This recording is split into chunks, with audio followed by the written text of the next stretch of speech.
This is Know Your Word. We're glad you could join us again.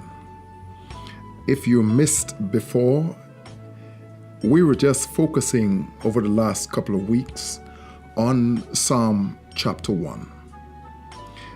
We sought to set in motion some preventatives so that you can always be inspired with greatness and with hope. The preventative in this instance and in this psalm focused us on the issue of happiness. If you want to be happy and to stay happy and to retain that happiness forever, the psalmist in Psalm 1 introduced us to a couple things that we needed to pay attention to. In Psalm 1 verse 1, he says, the real happy man is the one who doesn't walk in the counsel of the ungodly, doesn't stand in the way of sinners, and doesn't sit in the seat of the scornful. By the time we got to Psalm 2, we found, but as it were, his delight is in the law of the Lord, and in his law doeth he meditate day and night. This is the behavior of the one who seeks to remain happy.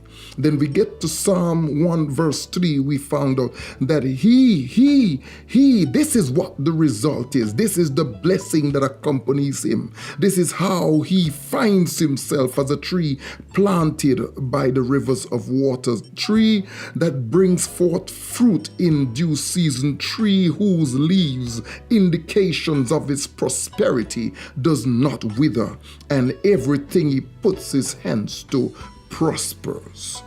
Now the psalmist makes a dramatic turn when he says in verse 4, not so the ungodly. In fact, that's the way it's written in the original. Not just the ungodly are not so, but the emphasis comes on not so the ungodly. The ungodly is not so led, not so instructed, not so seeking their counsel from the right place, not so finding themselves in the places with where they should be received blessing. Not so the ungodly. The ungodly sits in places they should never sit, with people they should never be with. Not so the ungodly. The psalmist is saying, when he said not so the ungodly, is saying they don't have delight in God, neither do they have the delight in the things of God.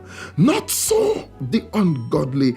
The ungodly are not so, and they find that they're not planted. They always busybodied, always trying to settle down, always with dreams and plans that never comes to anything, always with a lot of talk and wishing and hoping that they could ever achieve something, sounding big but have nothing behind it, full of champagne mouth but only Morby pocket, as my grandmother and father used to say.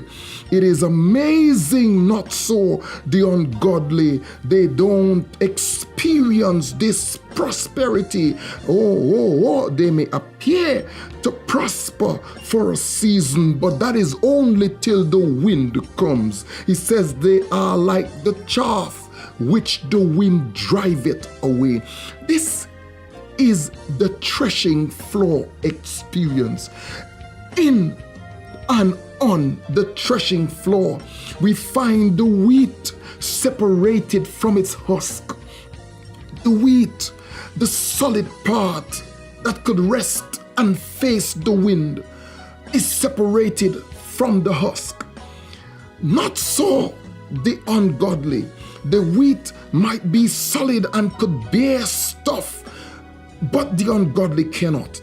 They're like chaff which the wind driveth away. The psalmist brings us into this experience to tell us they're like chaff which the wind driveth away. How many people you know that used to be in a place where they should prosper, but when you watch them, they used to be in the village, but now they're in the vagrancy on the streets. How is it that they came to this place? Not so.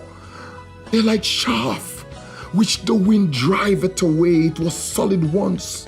And I came to tell somebody in Radioland, from this perspective, the psalmist wants us to grasp Not so the ungodly, that we too can find ourselves in a place of hope and constant happiness if only we take God at His word and not find ourselves like the ungodly.